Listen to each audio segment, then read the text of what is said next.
We are now inching closer and closer to the NBA season. Looks like the new season is slated to start in December. However, even before the start of the new season, we play out the NBA draft before that. It is starting later this season, but it doesn't mean there isn't any less drama in this draft. In fact, the trade speculation is already running rampant. But before we jump into the craziest draft ideas to consider this year, please remember to hit the like and subscribe buttons and make sure to tell your friends and family about the journey we are about to embark on. Now let's dive in a bit deeper. The first involves a player everyone is targeting. That player is Devin Booker. Where would he be going? Minnesota. In exchange for whom? Well, Phoenix would receive the number 1 overall pick, the 2023 and 2025 first-round picks, Jarrett Culver, Josh Okogie, and James Johnson. Devin Booker opened everyone's eyes in the bubble, and you can argue that he is borderline untouchable as an asset. It's no secret that he is close friends with the Timberwolves teammates Karl Anthony Towns and D'Angelo Russell. Just see the Slam magazine cover from last year. They all have already expressed a desire to play with one another. Now, Book is signed through 2024, so he would have to force his way out of Phoenix, which is entirely plausible at some point because players have a lot more power now. There are some possible deals the Suns could make if Booker forced their hand that are much more terrible, especially if they love one of the players in this year's draft. Booker's jaw-dropping play in the bubble made his max deal one of the league's most valuable contracts, and there could be a bidding war if he ever requests a trade. The next trade involves Charlotte and Atlanta. Who would Charlotte receive? The number 6 overall pick and John Collins. Who would Atlanta receive? The number 3 overall pick, Miles Bridges, and Cody Zeller's expiring contract. If anyone knows the value of the number 3 pick, it is the Charlotte Hornets owner Michael Jordan, as he was one too. In fact, check out our video on the best overall number 3 draft picks of all time. The Hornets are definitely better off dropping in a draft that has an abundance of role players like Denny Avdia and James Wiseman. Charlotte has any number of potential trade partners, many of whom might have different thoughts about how much value that 3rd pick holds. Most importantly, the Hornets also have a ton of expiring contracts to match money, and smaller markets love to shed big expiring contracts. The Atlanta Hawks make the most sense as a trade partner. The front court fit between John Collins and Clint Capella is an awkward one, but Collins is a year from restricted free agency. Plus, Capella has never really found his footing in Atlanta. The Hornets have so many needs, it is hard to know where to begin, but a walking 23-year-old double-double is not a bad start, so long as they believe they can still get a player they like with the 6th pick. On the other side, the Hawks would have greater assurance they get their guy at number 3, adding Bridges as a better wing fit next to Trae Young. The next trade idea involves 4 teams, including Atlanta, New Orleans, Chicago, and Utah.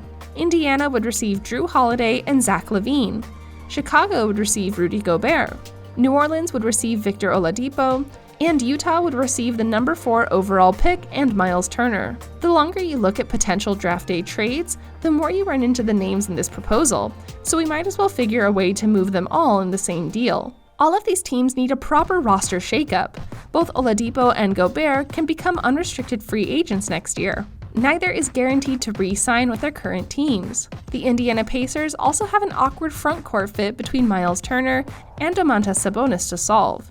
And Drew Holiday is on a different timeline than the young New Orleans Pelicans. The veteran guard could garner them another star for their bright future. Gobert would give the Bulls a defensive identity. Gobert and Chris Dunn could give the foundation of the defensive juggernaut, or the Bulls can put shooters around Gobert, including Lauri Markkanen, in 2 big lineups. This would give new head coach Billy Donovan options beyond the hope that Zach LaVine can outgun his opponent on a given night. The Pelicans get Oladipo, a 28-year-old 2-time All-Star. He is not the defensive stud that Holiday has been, but he is a more dynamic pick-and-roll player, and positionally fits just as well as the 3rd star in versatile lineups with Zion Williamson and Brandon Ingram.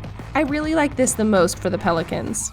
The Pacers can add Holiday, who will help mask the defensive limitations of LaVine, and the 2 of them can match the scoring losses of Oladipo and Turner in a modern offense. Plus, Holiday will be paired with his siblings on the same team, which is another perk. Lastly, the Jazz downgrade defensively from Gobert to Turner.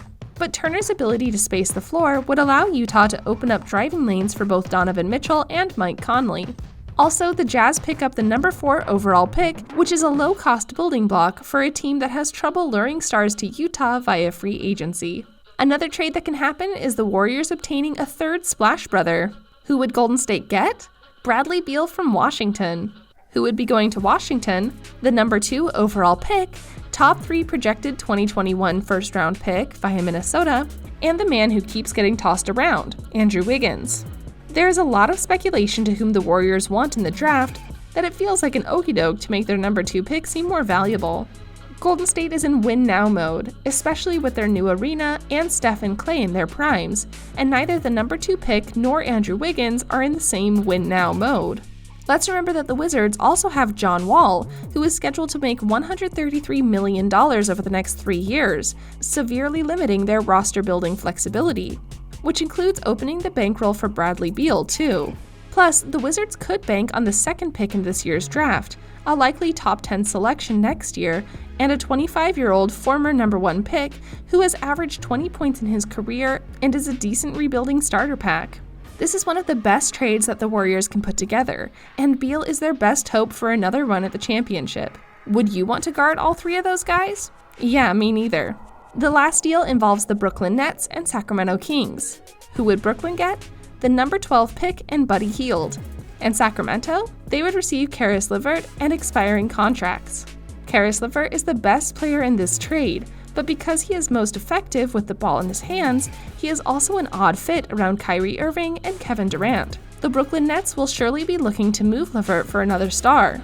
I love Buddy Hield, and he is already an elite shooter, but he could be explosive in the massive lanes provided by Irving and Durant. A second first-round pick, packaged with Dinwiddie and/or Jarrett Allen, could still field a player of value, or Brooklyn could secure a fixed low-cost asset on an expensive team by taking someone at number 12 in a draft filled with nothing but role players. LeVert would give the Sacramento Kings a secondary playmaker and complement De'Aaron Fox, one capable of running the offense as a pick-and-roll partner to their various big men. And most importantly, he is a better fit on and off the court than Hield, who has reportedly stopped taking head coach Luke Walton's phone calls.